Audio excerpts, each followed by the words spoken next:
दोस्तों, आज मैं आपसे एक बहुत बड़ा सवाल पूछना चाहता हूं। अगर किसी देश का प्रधानमंत्री दुनिया के सबसे बड़े लोकतंत्र का नेता कहलाता है, तो क्या उसे सवालों का जवाब देना चाहिए या नहीं? क्या लोकतंत्र सिर्फ चुनाव जीतने का नाम है, या लोकतंत्र का मतलब ये भी है कि सत्ता से सवाल पूछे जा सके? हाल ही में प्रधानमंत्री नरेंद्र मोदी नॉर्वे गए। वहाँ एक पत्रकार ने उनसे सवाल पूछा, लेकिन जवाब नहीं मिला, और उसके बाद पूरी दुनिया में बहस शुरू हो गई। आखिर सवाल पूछना गलत था या सवालों से बचना? आज इसी पर चर्चा करेंगे। Prime Minister Modi, why don't you take some questions from the freest press in the world?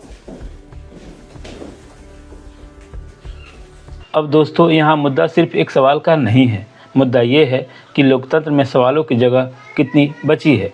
देखिए, पत्रकार का काम क्या होता है? सरकार की तारीफ करना या जनता की तरफ से सवाल पूछना? अगर कोई पत्रकार देश के सबसे ताकतवर व्यक्ति से सवाल पूछता है, तो क्या वो गलत है? और अगर सवाल नहीं पूछा जाएगा तो जवाबदेही कैसे तय होगी? दोस्तों, लोकतंत्र सिर्फ वोट डालने से नहीं चलता। लोकतंत्र चलता है सवालों से, जवाबदेही से, आलोचना से और पारदर्शिता से। When we get powerful nations to our small country that is also looking to strengthen ties with us, it is our job to try to ask questions. I know that your Prime Minister does not like to take questions, but it was my duty to ask. ध्यान से सुनिए दोस्तों, उस पत्रकार ने क्या कहा? उसने कहा, मेरा काम सवाल पूछना है। और सच भी यही है, क्योंकि अगर पत्रकार सवाल नहीं पूछेगा तो फिर कौन पूछेगा? आम आदमी तो प्रधानमंत्री तक पहुंच नहीं सकता। पत्रकार ही जनता और सत्ता के बीच पुल होता है। लेकिन आज सबसे बड़ा सवाल क्या है? क्या दुनिया के सबसे बड़े लोकतंत्र में सवाल पूछने की जगह बची है? क्योंकि लोकतंत्र का मतलब सिर्फ चुनाव नहीं होता। अगर जनता सवाल ही न पूछ सके, अगर प्रेस सवाल पूछने से डरे, अगर हर आलोचना को दुश्मनी समझा जाए, तो फिर लोकतंत्र और प्रचार में क्या फ़र्क रह जाएगा? दोस्तों, अब यहाँ एक बात बहुत ध्यान से समझिए। ये वीडियो किसी पार्टी के खिलाफ नहीं है, ये लोकतंत्र की बात है। सरकार कोई भी हो, अगर सत्ता से सवाल नहीं पूछे जाएंगे तो धीरे धीरे सत्ता जवाब देना बंद कर देती है, और जब जवाबदेही खत्म हो जाती है तब लोकतंत्र कमज़ोर होने लगता है। देखिए, अमेरिका में राष्ट्रपति प्रेस के सवाल लेते हैं। यूरोप के देशों में प्रधानमंत्री लोकल मीडिया तक के सवाल लेते हैं। क्यों?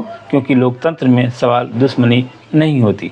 सवाल लोकतंत्र की ऑक्सीजन होते हैं। और अगर कोई पत्रकार मानव अधिकार, प्रेस फ्रीडम या सरकार की नीतियों पर सवाल पूछता है तो उसका जवाब होना चाहिए, गुस्सा नहीं। Cannot have foreign leaders in that just set the premise for democracy. दोस्तों, आज भारत में सबसे बड़ी समस्या क्या है पता है? जनता दो हिस्सों में बंट चुकी है। एक तरफ वो लोग हैं जो हर सवाल को देश विरोधी मान लेते हैं, और दूसरी तरफ वो लोग हैं जो हर चीज़ में सिर्फ कमी देखते हैं। लेकिन सच्चा लोकतंत्र इन दोनों के बीच होता है, जहां सरकार काम करे, मीडिया सवाल पूछे, जनता जागरूक रहे और आलोचना को दुश्मनी न माना जाए। अगर कोई पत्रकार सवाल पूछता है तो इसका मतलब ये नहीं कि वो देशद्रोही है, और अगर कोई सरकार जवाब देती है तो इसका मतलब ये नहीं कि वो कमज़ोर है, बल्कि जवाब देना ही ताकत होती है। क्योंकि जो सत्ता सवालों से डरती है, वो धीरे धीरे जनता से भी दूर हो जाती है। What is a democracy? And you, your Prime Minister, want to be the largest democracy in the world. What is the democracy without the possibility of questioning the most powerful person in your country? दोस्तों, आज ज़रूरत है कि हम समझें, लोकतंत्र सिर्फ सरकार का नहीं होता, लोकतंत्र जनता का भी होता है। और लोकतंत्र में सवाल पूछेगा, और लोकतंत्र में पत्रकार सवाल पूछेगा, जनता सवाल पूछेगी, विपक्ष सवाल पूछेगा, तभी व्यवस्था संतुलित रहेगी। अगर सवाल पूछना गलत हो गया तो एक दिन सवाल पूछने की आदत ही खत्म हो जाएगी। जिस देश में सवाल खत्म हो जाते हैं, वहाँ धीरे धीरे लोकतंत्र भी कमज़ोर होने लगता है। इसलिए सवालों से डरना नहीं चाहिए, सवालों का जवाब देना चाहिए, क्योंकि जवाबदेही ही लोकतंत्र की असली पहचान है। और आखिर में मैं सिर्फ इतना कहूँगा, देशभक्ति का मतलब सिर्फ सरकार की तारीफ़ करना नहीं होता। देशभक्ति का मतलब ये भी है कि देश की व्यवस्था मजबूत रहे, और व्यवस्था तभी मजबूत होती है जब सत्ता से सवाल पूछे जा सकते हैं।